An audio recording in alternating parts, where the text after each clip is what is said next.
Saat Mas Andi mulai beranjak ke tempat tidurnya dan mulai memejamkan matanya, tiba-tiba saja ada yang menutup pintu rumahnya kembali sambil mengucapkan kulonun, kulonun, kulonun.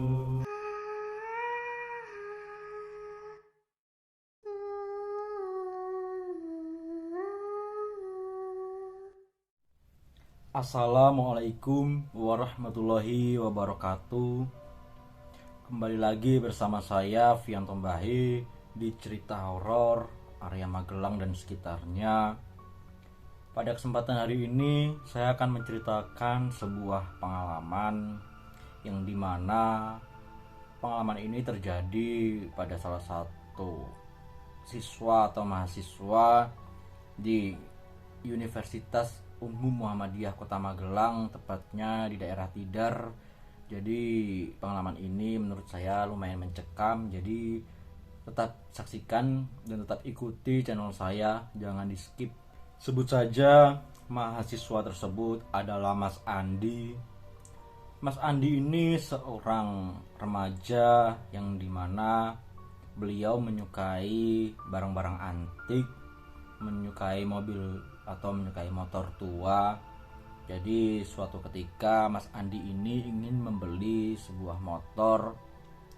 Kebetulan teman Mas Andi ini bernama Mas Robi merekomendasi atau mengusulkan, bagaimana kalau kamu beli Vespa aja karena Vespa sedang trendy di masa kini.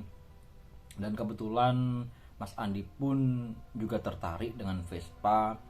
Jadi Mas Andi dan Mas Robi ini mencari googling dan dimana tempat penjualan Vespa ataupun jual beli Vespa. Setelah beberapa saat mereka mencari googling dan mencari dimana tempat jual beli Vespa, akhirnya mereka mendapatkan penjual pribadi yang dimana memposting di salah satu akun Facebook. Lalu mereka pun bersepakat untuk COD dan mereka pun bersama-sama deal COD di daerah Gotong Royong Kota Magelang. Setelah beberapa waktu dicek dan mereka pun deal, akhirnya Mas Andi pun membayar Vespa tua yang antik itu dan mereka pun membawa pulang Vespa yang telah dibelinya.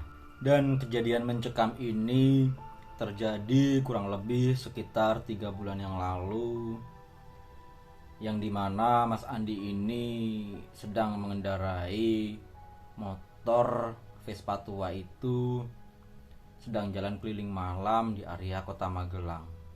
Kejadian ini terjadi pada hari malam Jumat Wage, yang dimana keluarga Mas Andi ini waktu itu sedang berada di desa, karena di desa tersebut sedang ada acara nyadran. Jadi Mas Andi ini lebih baik di rumah saja karena memang sedang ada kelas atau sedang ada tugas juga di kampusnya. Jadi Mas Andi memutuskan untuk tinggal di rumah dan menjaga rumahnya. Mas Andi ini bertempat tinggal di kampung di daerah Tegalsari atau di Kelurahan Magersari, di area lereng Gunung Tidar. Jadi tempat rumah Mas Andi dan kampus ini tidak terlalu jauh, mungkin menempuh sekitar 2 kilometeran. Jadi Mas Andi ini sangat semangat jika berangkat ke kampusnya karena jarak yang juga dekat dan beberapa teman juga kuliah di tempat tersebut. Dan Mas Andi pun berucap kepada ibunya, "Wis mak, rapopo aku tak nang omah wae. Sesuk aku soalnya no kuliah, no tugas. Skripsiku ya urung rampung. Nek meh do mangkat teng desa kono budal ora apa-apa. Sing penting aku tinggali maem karo duit wae nek nggih maem aku nang omah," kata Mas Andi kepada ibunya seperti itu. Akhirnya ibu Mas Andi ini, adiknya dan keluarga berangkat ke desa untuk acara nyadran, yang dimana desanya ini daerah desa Kaliangkrik yang tidak terlalu jauh juga sebenarnya dari rumah Mas Andi. Dan sore itu jam 5, Kota Magelang telah diguyur hujan yang sangat lebat disertai angin. Jadi Mas Andi ini tertidur hingga terbangun di jam 10 malam karena merasa lapar, dan Mas Andi pun ingin segera keluar mencari makan. Namun cuaca di depan sangat dingin, lalu Mas Andi memakai jaketnya dan segera bergegas mencari makan atau mencari tempat angkringan, karena kalau jam segitu mungkin beberapa tempat makan sudah pada tutup. Yang bisa dicari mungkin ya semacam angkringan. Di malam Jumat Wage ini Mas Andi keluar sendirian menggunakan motor antik tuanya. Di jam 11 malam Mas Andi mulai mengelilingi daerah gotong royong atau pasar di Magelang, karena biasanya di tempat itu ada beberapa makanan yang jualan, terutama angkringan biasanya juga ada, soto, lesah juga ada. Namun kali itu di kota Magelang atau di gotong royong itu sangat sepi, dan untuk penjual sendiri mereka pada libur. Dan Mas Andi pun melanjutkan di area bawah gotong royong dan menuju ke atas di area Tanon. Biasanya di situ juga ada angkringan, namun angkringan tersebut juga tutup. Mas Andi sempat berpikir, ini malam ini kenapa sepi sekali, jalanan juga sepi. Mungkin Mas Andi mengira kalau tadi itu habis hujan deras, mungkin orang-orang pada malas keluar. Lalu Mas Andi ini bergegas menuju ke arah alun-alun kota Magelang. Di kuliner tersebut biasanya ramai, namun malam itu sangat sepi. Di lapangan juga tidak ada aktivitas. Lalu Mas Andi pun meneruskan ke daerah Perdana dan turun melewati jembatan Plikon. Dan di saat Mas Andi ini mulai turun dan melewati jembatan Plikon, tiba-tiba saja mesin daripada motor tua Mas Andi ini mulai tersedak-sedak, dan sampai di atas jembatan Plikon ini motor Mas Andi ini tiba-tiba mogok dan berhenti. Padahal suasana di situ sangat sepi, tidak ada lalu lalang atau tidak ada orang yang berjalan, motor, mobil yang biasanya lalu lalang di situ. Keadaan malam itu sangat sepi dan sangat dingin. Mas Andi pun segera mengecek kelistrikan di motor tersebut. Ada apa ini? Mungkin bensinnya habis, dikiranya Mas Andi seperti itu. Namun Mas Andi memang karena kurang mengerti di kemesinan listrik di motor, jadi Mas Andi ini memutuskan me-WhatsApp temannya Mas Robi yang lebih mengetahui tentang motor. Di WhatsAppnya bahwasanya Mas Andi ini meminta tolong agar Mas Robi ini datang ke tempat jembatan Plikon untuk menolongnya. Lalu saat di WhatsApp, tiba-tiba sinyal di situ tidak ada dan pesan pun tidak terkirim. Mas Andi ini mencoba mentelepon Mas Robi, namun tidak terhubung karena susah sinyal. Jadi Mas Andi pun sambil menunggu bahwasanya barangkali nanti ada sinyal dan mungkin ada teman atau orang yang lewat, mungkin nanti bisa dibantu untuk mendorongkan motornya. Setelah menunggu beberapa lama, beberapa waktu itu mulai menunjukkan pukul setengah 12 malam.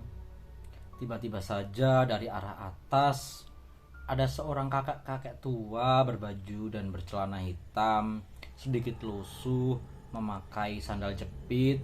Kakek itu mulai turun dan mulai berjalan menuju ke arah atas jembatan Plikon. Kakek itu tatapannya kosong sambil berjalan menuju ke depan melewati seberang daripada Mas Andi ini. Mas Andi pun mengamati bapak ini sedikit aneh. Ya mungkin ini bapak ini mau kemana atau mungkin mau pulang, karena bapak ini menggunakan sandal biasa. Mungkin bapak ini adalah warga daerah Plikon tersebut.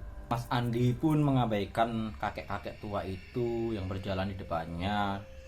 Saat diamati seksama, kakek-kakek itu mulai berhenti dan menghadap ke area atau ke arah Sungai Progo, yang dimana Sungai Progo itu sangat besar dan sangat lebar.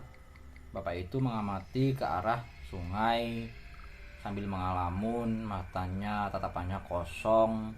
Mas Andi pun seksama terus menyaksikan bapak itu kok aneh sekali. Tiba-tiba bapak-bapak itu atau kakek tersebut mulai memegangi besi pembatas jembatan tersebut, dan kakek-kakek itu perlahan mulai naik di atas besi. Dan Mas Andi pun tercengang dan Mas Andi refleks berteriak, "Kek, kek, kakek, kakek, kakek mau ngapain, kek?" Mas Andi pun berteriak. Lalu apa yang dilihat Mas Andi ini sangat di luar dugaan. Kakek-kakek tua ini terjun ke arah Sungai Progo, dan Mas Andi pun segera berlari mengecek keadaan kakek yang terjun itu. Di saat Mas Andi mengecek di bawah atau di tempat Sungai Progo itu, dilihatnya Mas Andi di sekeliling bawah di air, namun kakek itu sudah tidak terlihat lagi. Tiba-tiba saja ada yang menepuk pundak daripada Mas Andi ini, dan Mas Andi segera refleks membalikkan badan, dan apa yang dilihat sangat-sangat menakutkan. Seorang kakek-kakek tua yang mukanya hancur, matanya hampir keluar mengeluarkan darah, berbaju hitam lusuh, dan Mas Andi pun saat itu ketakutan dan menutupkan matanya. Tak beberapa lama ada suara klakson dari arah atas, dan ternyata itu adalah Mas Robi yang datang ingin menolong Mas Andi. Bahwasanya tadi saat di WhatsApp baru bisa balas, baru ada sinyal saat sekitar jam 1-an. Saat Mas Robi ini menghampiri Mas Andi dan mengatakan, kowe iki ngopo bengi-bengi malam Jumat wage kok nang dhuwur jembatan Progo iki ngopo? Kowe ora ngerti po mitose jembatan Plikon iki opo nek malam Jumat wage? Terus ayo lek bali cepet, tak tostetke motormu nang bali rasa kesuwen. Dan mereka pun segera meninggalkan jembatan Plikon ini, dan Mas Andi segera pulang ke rumah karena masih trauma dan masih takut. Lalu Mas Andi mulai cuci muka, cuci kaki, dan beranjak ke tempat tidurnya. Saat di keheningan malam, tiba-tiba ada yang mengetuk rumah Mas Andi sambil mengatakan, "Kula nuwun, kula nuwun, Mas, kula nuwun, kula nuwun." Mas Andi pun segera terbangun dan ingin segera mengecek siapa yang datang malam-malam dini hari itu. Saat Mas Andi membuka jendela dan diintip dari dalam rumah, ternyata tidak ada siapa-siapa di luar sana. Dan Mas Andi pun menengok lagi, ternyata memang benar tidak ada orang di depan rumahnya. Lalu Mas Andi segera kembali ke tempat tidurnya dan melanjutkan tidurnya.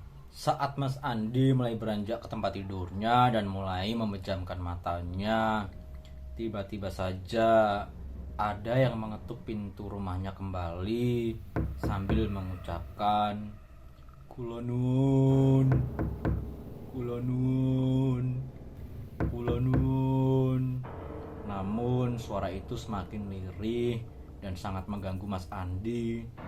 Lalu Mas Andi pun segera beranjak ke depan lagi mengecek siapa yang datang. Dan di saat Mas Andi ini membuka pintunya, tiba-tiba saja di depan matanya ada sesosok kakek-kakek tua yang mukanya hancur, mirip sekali dengan kakek-kakek yang dilihat saat di atas jembatan Plikon. Matanya hampir keluar, mengeluarkan bau busuk, rambutnya acak-acakan, kulitnya hitam pekat, tidak memakai sandal, dan kakek-kakek itu mengucapkan, "Kula nuwun, kula nuwun, Mas, kula nuwun, Mas." Mas Andi pun segera menutup pintu, dan Mas Andi segera berlari ke kamarnya dan menutup matanya lagi. Dan Mas Andi pun mulai tertidur. Di pagi harinya, Mas Andi datang ke tempat rumah Mas Robi dan menceritakan apa yang terjadi di malam itu. Lalu Mas Robi pun mulai menceritakan bahwasannya di jembatan Plikon ini memang ada mitos. Di saat malam Jumat Wage, di situ memang banyak terjadi hal-hal yang mistis, karena tempo lalu sudah pernah ada yang seorang kakek-kakek bunuh diri di tempat itu, terjun bebas di atas jembatan. Dan sampai saat ini kakek-kakek itu tidak ditemukan jasadnya. Jadi mungkin yang datang waktu itu adalah sesosok kakek-kakek, jasad atau jenazah yang pernah hilang, yang menghantui Mas Andi ini. Dan sejak saat itu Mas Andi tidak berani lagi jika keluar malam hari, apalagi melewati jembatan Plikon, khususnya di malam Jumat Wage. Dan bagi siapa saja saya ingatkan, jangan pernah melewati jembatan Plikon ini di malam hari, apalagi sendirian. Dan jangan pernah melewati jembatan Plikon ini di malam Jumat Wage. Terus saksikan dan ikuti channel saya di Vian Tombahe. Jangan lupa like, comment, subscribe-nya. Semoga channel ini bisa berkembang dan menghibur kalian semuanya. Sekian, terima kasih. Wassalamualaikum warahmatullahi wabarakatuh. Salam horor.